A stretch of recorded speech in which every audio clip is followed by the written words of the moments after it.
Good morning. Welcome to the upper deck. The Yankees are going to be gamblers at the deadline. What kind of gamblers will they be? Cue the music.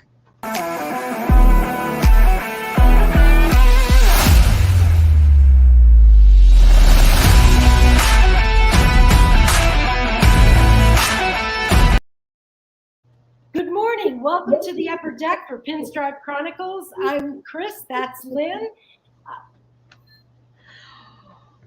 Well, luck Welcome be your and- lady tonight. Luck be your lady tonight, and the rest of the season.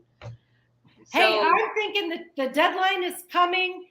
The Yankees are definitely going to make moves of some sort. When you say, what kind of gambler will they be?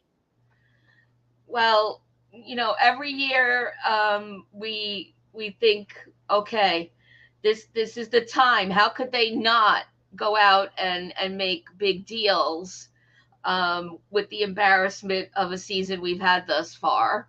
And we have Hal on record saying, approaching the deadline, he'll open up the threshold and if it'll help them get to the postseason. Right. And we're already at that point where he better do something, because right now we're hoping that we, could get a wild card spot if we're lucky. Right. And good morning, chat. Good morning, Lauren. We have questions. Will the Yankees gamble on the current roster to make the playoffs? Will they roll the dice with Ohtani, Arenado, or Soto? Who knows? Will they gamble on Peraza? I'm just thinking that something's got to happen, because this team has been a disappointment for the last, let's just put it this way. They were a disappointment Friday night. Disappointment does not even cover it. And I just want to say hello to everyone in the chat, and please let us know what you're thinking with everything that Chris just threw down on the table. Are we rolling snake eyes the rest of the season, or are we going to hit it big? And this series, first of all, I want to say that I was saying this before we got on, that I wish I was keeping count, but another rubber game on a Sunday. It seems like every show that we're facing a rubber game. And this is another series against another team that should have been a gimme. It should have been an assumed and completed sweep. Yeah. And it was embarrassing. It was, Friday night was just unacceptable and unbelievable. And,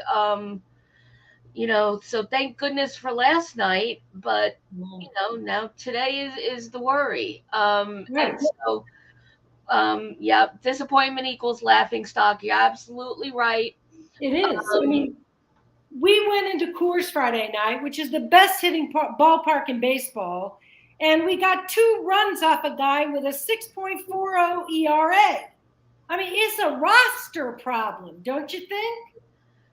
Yes, and hence, everything you said at the top here. And are they going to spend the big money? Are they just going to go for it and take a gamble and spend that money on the hot shots? And Granddaddy Tats over there is saying that Soto, we've heard Soto's name so much because he fills so many needs. The other big name, Chris, is Ohtani. Yeah, absolutely. And what do you think now that Donaldson appears to possibly have tweaked his calf? Is that a chance for Peraza, or does that mean perhaps Arenado is a good option to turn to? So Arenado is another name that's been coming out a lot, and especially after the All-Star game. I frankly would love to see a Rosarena come over. Oh my God, I love that guy. He's a killer. Yep. I think on Twitter I asked Santa to bring him for, Christmas early, Christmas in August.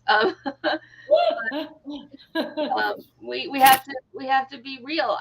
Those are the key guys. And when have we ever gotten what we asked for? Ever. And FJ is saying that Otani isn't going to happen, and he doesn't think Soto will trade, and Arenado is a possibility. Okay, 1 out of 3 isn't bad. I actually feel like Arenado is the likeliest possibility for the Yankees because there is that strong need at third base for a hitter. Donaldson obviously is a good defender there, but Arenado would be such a coup. However, I think he also has some injury issues, but still. Yeah, and the other thing is, we do have Peraza in the wings, and he's been tanking a bit recently down in AAA, but still overall, the picture is good for him, and get him up here and test drive him, especially now. We only have a couple of weeks to the trade deadline, so let's see what he could produce and give us, and then spend the money elsewhere. If rather than Arenado, let's see if we could get Soto if he becomes available. Soto, if he's available, you got to do that. Eric at Medic 968 had some suggestions about what the Yankees could do to remedy their season. One of them was to play Peraza and Florial. And frankly, I'm kind of tired of hearing the name Florial because that's just not going to happen. I don't know what you think, Lynn, but they just don't seem inclined to bring Florial up. It's just not happening. And am I the only one that wanted to throw something at the TV that they called Cordero up again instead of Florial for this series? And what was it with that, 2-strike out at home plate, Cordero? I'm sure Florial's sitting at home going, like karma. And so. Yeah, I don't get the Cordero versus Florial thing. So you get the better defense and hitting from Florial. I think everyone agrees with that. We've talked about it a lot. I think so too. Chris, you know what I forgot to do at the top? Trivia question of the week. So let's do that now so that the chat has a chance to think about it before we go. And so I'm going to toss it up on the screen real fast. Here we go. And it's from Spencer this week. And here it is. 2023 is the 30th anniversary of the Colorado Rockies' inaugural season. Their first game was against the New York Mets. April 5th, 1993. That starting lineup would feature 2 players who would later be major contributors to the 1996 World Champion Yankees. Who are those 2 players? Wow. So who are part of the 96 squad of the Yankees who were Rockies in 1993? There's 2 of them, and we'll tell you at the end of the show. Put your guesses in the chat. Excellent question. Back to Eric at Medic 968. He also suggests what we could do to remedy the season is maybe a low-key trade. Get Bellinger or Candelario and a relief pitcher. Bellinger's another name that I've been hearing a lot. He would be another excellent. Go get him. Yeah, if they run, hit, and have an average over 230, sign them at this point. Bring it on. Charlie Hayes is one. Charlie Hayes is one. Bring us an outfielder by trade. That's what we want. Someone who plays defense, who is not a liability on the defensive side of the ball behind these pitchers. Yeah. That's just me. Yeah. No, I think you have a lot of agreement here, and want to welcome Hype Beast Jay. Thanks for joining us. Welcome to the chat, and yeah. So Bellinger, FJ is saying, would be a rental. Right. Ohtani would be a rental unless you could make some kind of deal with him. I don't know. I mean, let's put it. I know Ohtani is not coming to the Bronx. I'm sure of that. However, it doesn't mean I don't want him to come to the Bronx, because I do. I mean, I would just if I let my imagination run wild, I think it would be fantastic if Ohtani came. And I mean, the marketing, the opportunities that he would have with the Yankees, just mind-boggling. Yeah, and I mean, it would bring so much of a spotlight back on the Yankees in a positive, excited way. Right. But I think, think about all the guys we thought were sure things that we were going to get. And this is the last thing from a sure thing. Right. I know it's not happening. But, we could dream. We could try to manifest it. Joe's wondering if Brian Boringer is the other. And I think that the point is that there's plenty of options out there. Cashman, right. Go out there, make that trade, make a choice. Bring us in somebody who can make a difference and improve this team. We need a hitter. We need somebody who can play outfield defense in the corner. Yep. And if this season's going to be a total wash, like the weather outside in New York, then I hear you and concur, Hypebeast Jay there.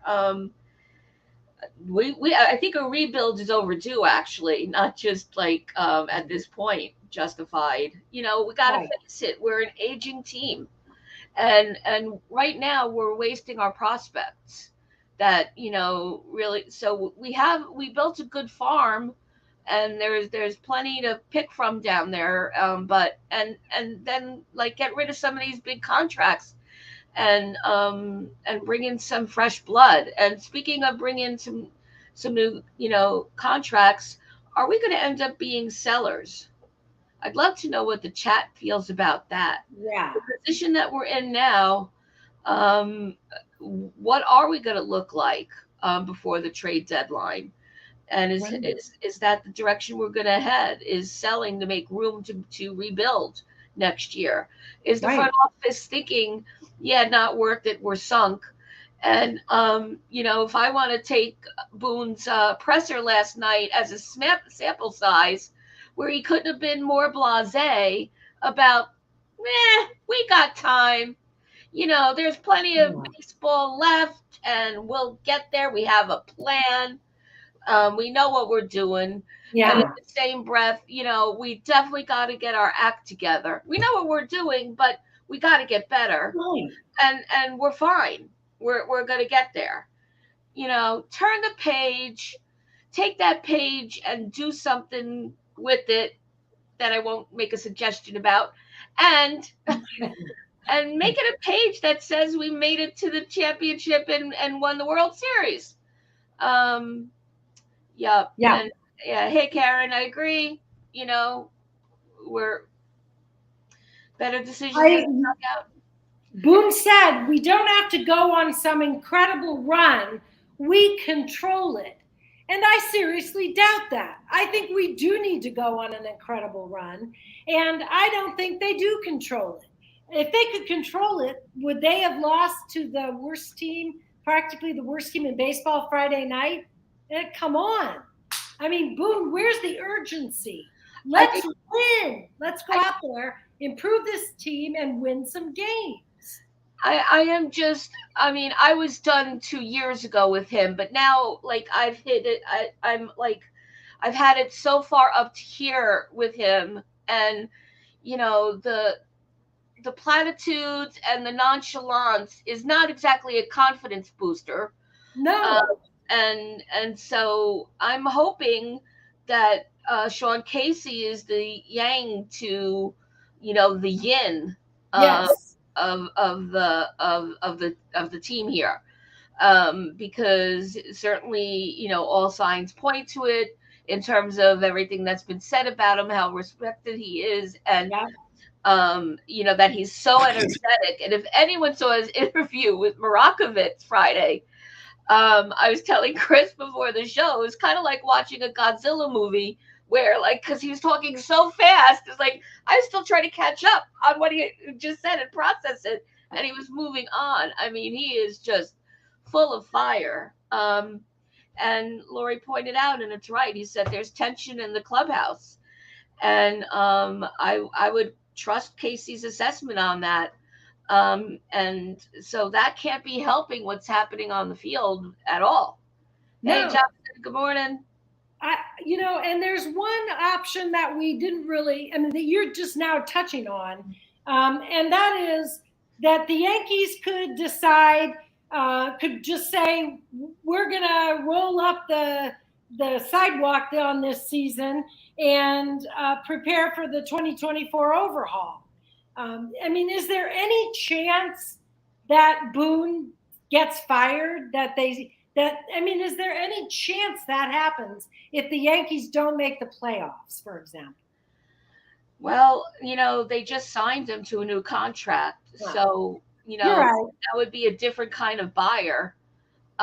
Seller, that would cost cash, unfortunately, because we would love to, and Cashman too, new contract. So, we're essentially screwed for the foreseeable future. And Jonathan, thinks that, by the way, that Donaldson's out for the year. We'll see. To me, it was like a slight limp, like he had to work something out.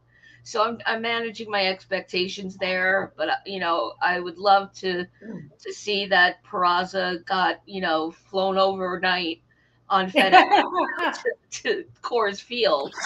Absolutely. And can we talk about some positives for a minute? Absolutely. Like Giancarlo Stanton. All right. Stanton's crushing it. So Stanton has shown up this series, and it's been great to see. Last night he got his 1,000th RBI. And so that was really good to see that, have him hit that mark after, such a desert of a first half, and home run after home run, in Mile High Stadium. Some of them went pretty close to a mile. So, that's been really positive. And Chris, what do you think? Yeah. Stanton was out 6 weeks, with a hamstring. I guess I was looking at some numbers on him. On July 3rd, he was hitting 195, slashing at a 195 clip. In the 8 games since then, he's hitting 296 with 2 doubles and 4 home runs. So, that's 8 games, but it's an improvement, and we'll take it. We'll take it, and we're going to take it and hope he runs with it. And, let him fill in the Judge gap, and then let him be, the co-slugger with Judge when he returns. Yeah, and I see Jonathan, he's pointing out that Glaber's stock is high. Definitely Glaber, he's hot right now. What do you think, Lynn? I think Glaber is hot to trot. And I think that I think it's doing him a lot of good, and his numbers. I never would have thought that we would see Glaber leading off, like, ever. Yeah. And so he's been the one recently, and doing a really good job of it, and making up for the fact that Volpe and LeMahieu are kind of like in the weeds a bit here and there, and Glaber stepped in and was ready for it. Right. And Jonathan, we were talking about this. Jonathan saying that he would trade Glaber before while his stock is still high. Actually, he's not a free agent until the end of next season.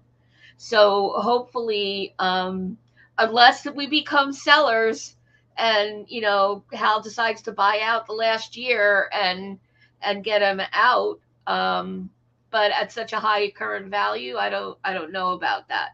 Right. Let's hope that he's every bit as spectacular this time next year. Yeah. Well, I mean, Glaber's batting .318 in July, so he's been trending up for the last month approximately. He leads the team in hits, runs, walks, total bases, and hits with runners in scoring position. So right now, he's pretty much our greatest asset as far as a trade chip. 100%, and probably the only guy contributing to a good RISP number. Yeah, right. The rest of it has been horrible, so much so that I didn't even want to look up the number before the show. And speaking of positives, Schmidt, how about Schmidt's performance last night? So this is like the 5th outing in a row that Schmidt has really shown up. Made it into 7 innings, got into a little bit of trouble, and they had to bring Peralta in before it really got into deep trouble. I'm liking the consistency and his comportment on the mound. He's much more Cole-like in the sense of like steady.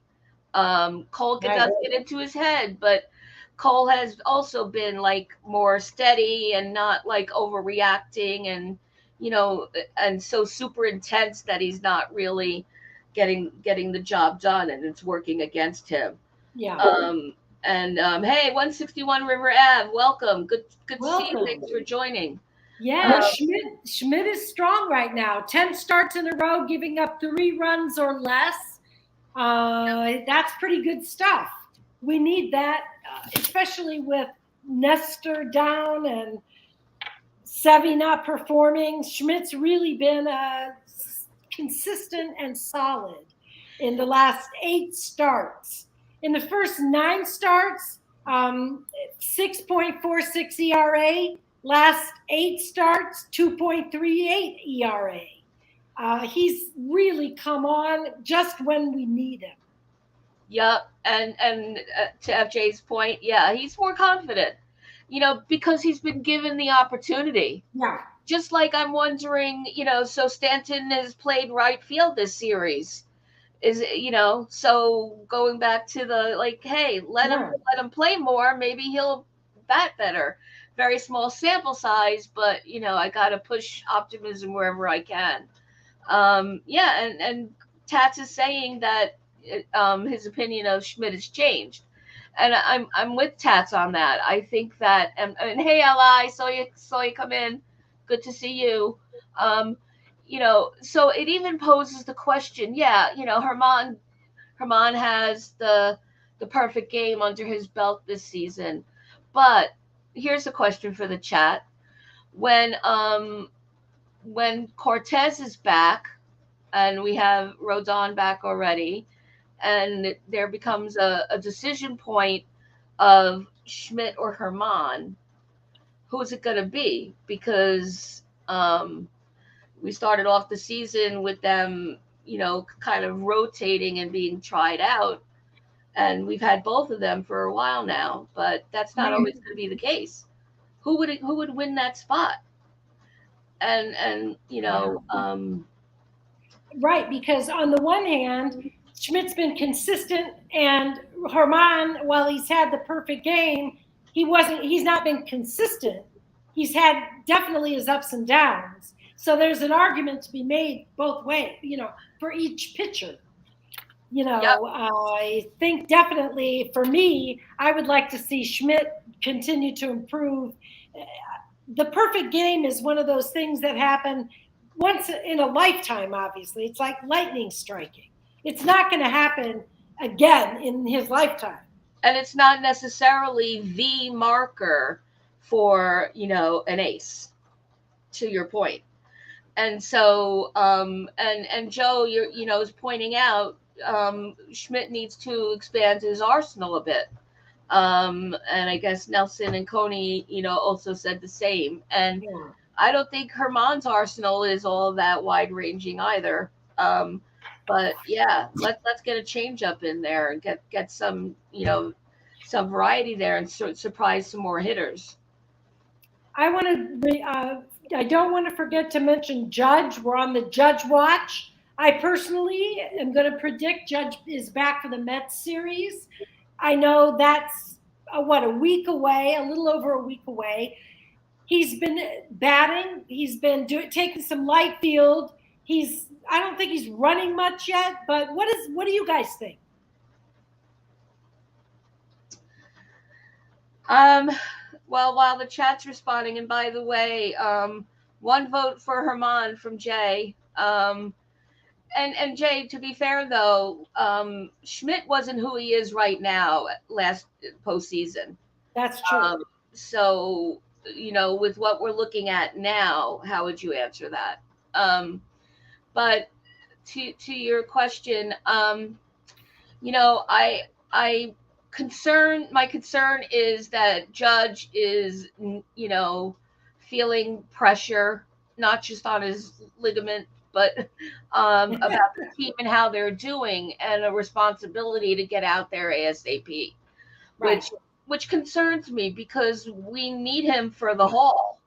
And we have a lot of years left in his huge contract. Yeah. So, at this point, again, it's like depending where the dice land, right? Yeah. All of them are up in the air right now. You see it right there above me. Absolutely. And how are they going to fall? Because, he took a couple of batting practices, but, Chris asked me a great question earlier before we came on about, are they really going to bring Aaron Judge down, to the AAA to do, sim games, etc.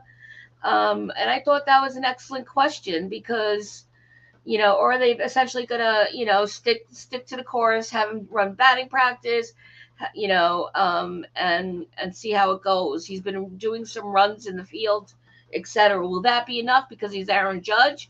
Or should they stick to the formula and work him through they would anyone else on a long IL? Yeah, I was just looking at the LI Yankee Kings trade there. Would you guys do this trade with the Mets? Well, yeah. I mean, in a heartbeat. I love Scherzer. I would love to see Scherzer in pinstripes, but I don't know. Donaldson, why would anyone take him right now? Yeah, I mean, talk about having to sell. I don't know how much money we'd have to sell to get Donaldson off our hands. To get rid of Donaldson. Remember when we were worried about his contract? Yeah. And, I want to go back to Judge briefly because I think it was FJ made the comment or someone made the comment. Oh, yeah, no, I'm sorry. It was Joe here. That Judge is only going to be back when he's 100%. I don't think he's going to be 100% this year. And I don't think he wants to sit out. It seems like he is kind of eager to get back at it. I know the Yankees have to be eager, but really, what is realistically the chances of him being 100% at this point by the end of the season? Not with this kind of injury. It goes on. These injuries linger. And Chris, you've had similar, right? Yeah. And they linger. These are not quick fix injuries, and surgery. Maybe that's an option in the off season, but maybe not. I mean, it might just be something that has to heal over time. But I think Judge is going to be back myself. Okay, yeah, I think, and I concur. I think we'll see him in August, perhaps not mid-August. I think when things are really dire for like grabbing a wild card. And the jury came in with a verdict, Chris, and it's a hard pass on Scherzer. Yeah, I see that. So I guess I realize I'm romanticizing the Scherzer of years past. Yeah, but look, we're talking about what we would want and what we foresee and what would be a benefit, and yeah. And I would take Giolito in a heartbeat. Absolutely a heartbeat. Yeah. And I think it's an agreement all across the chat and probably Yankees universe that our number one need is left fielder. Um, and so that's really the piece that I want the purse strings open on, no matter what.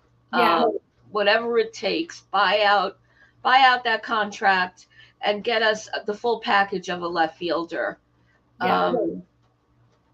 For sure. I mean, as far as the left field goes, I think that the Yankees threw out everybody, 9, probably 10, 12 different left fielders this season. And they finally proved that it matters who plays left field. Yep. Yeah. And why is it that that doesn't play in people's minds as big? Every position matters equally to me. Right. I think at different parts of the game and for different reasons that varies. The argument could be made that pitching is the most crucial, but pitching's only as good as the guys behind you. Right. That's why there's no I in team. But it's just I think we talked about Bellinger earlier, but I don't remember what we said. Joe was asking about what's his contract status, if anyone in the chat could answer him. Steve did. Hey Steve, didn't see you pop in. Yep, free agent after this season. Yep. Yeah. Bellinger scares me because he was so erratic for the last, now he's having a good year, but he got injured and had some bad times. So is Bellinger, sure, bring him on if he's all the way back. Yeah.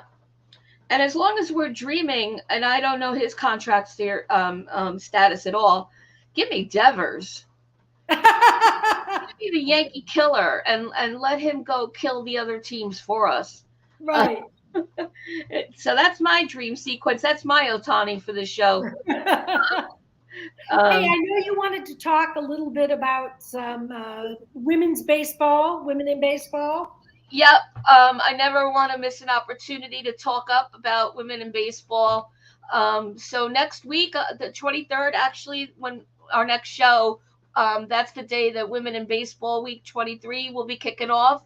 And for those of you that don't know what Women in Baseball is all about, it's really about promoting from young through professional, and in all capacities, women in baseball being a meaningful contribution to operations and to performance. And we're seeing drips from a faucet right now in the MLB. Yeah. But this is also to get communities starting on this conversation, and and also colleges and universities, and we know that still college there'll always be a space for women's softball, but why not also women's baseball? So it's really a year to lift a week every year to lift up that women have a place in sports in general, but especially in baseball. And if not on the field, then in the dugout, in the clubhouse, in the front office, on the baselines, coaching. So the hashtags, I'm gonna put them in the chat. They're also under my name, and have been on there all show. But so it's Women in Baseball Week, and so I put the hashtags in the chat for those of you watching later, and those of you and just take a moment and read up on it, and I just want to just shout them out, and let's see some more of it. It's not a threat, and it's not a competition. It's enhancing and expanding. So Absolutely. And I just want to say that I've been doing this for about 6 years. And I mean, I'm just like a grain of sand, but I'm still a woman doing, contributing to the conversation. And so are you. And we love the fact that we have all of you joining us every Sunday to join the conversation about Yankees baseball. There's room for all of us. Absolutely. And that was the founding principle when Chris and I started this whole show was, to show that, two women could get up in front of people and talk about the game with knowledge and insight. And Yep. so we all have a spot. And so thank you for pointing that out also, Chris. And do you want to give us the answer to the trivia question? Thank you, Lori, for that, as are you by joining us every week. And we so appreciate that. Yes, so I'm going to put it up on the screen for prosperity purposes. Oops, I went dark. We have the greatest chat with our friend Spencer giving us the trivia question every week. And here it is. Did anyone guess Joe Girardi and Charlie Hayes is the answer? Joe Girardi was one of the answers? Yes. Oh my God, go Joe. I know. He was my third Yankee boyfriend. First it was Sweet Lou, then it was Pags, and then it was Joe Girardi. And all the pictures are still in my closet. Yeah, and Charlie Hayes.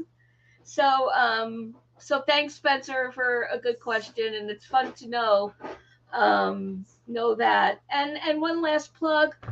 If you're not already subscribed to our channel, look up in the right-hand corner and ring that bell. You can ring my bell.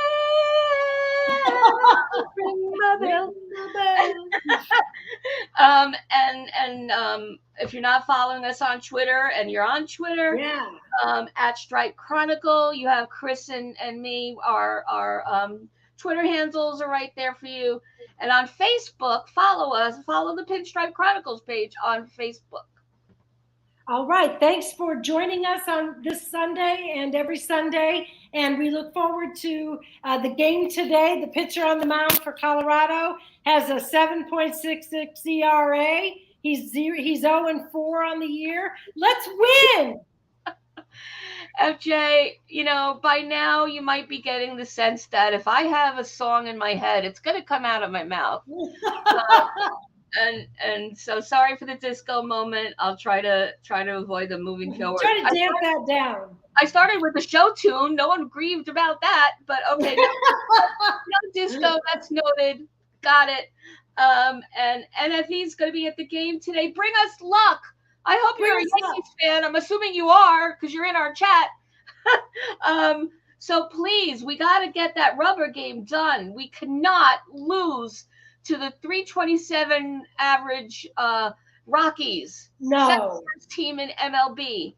And as always, like Chris said, thank you so much for joining us. We love and appreciate you so much. And as always, you'll have a reserved seat with me and Chris right here on the upper deck. Go Yankees! Go Yankees!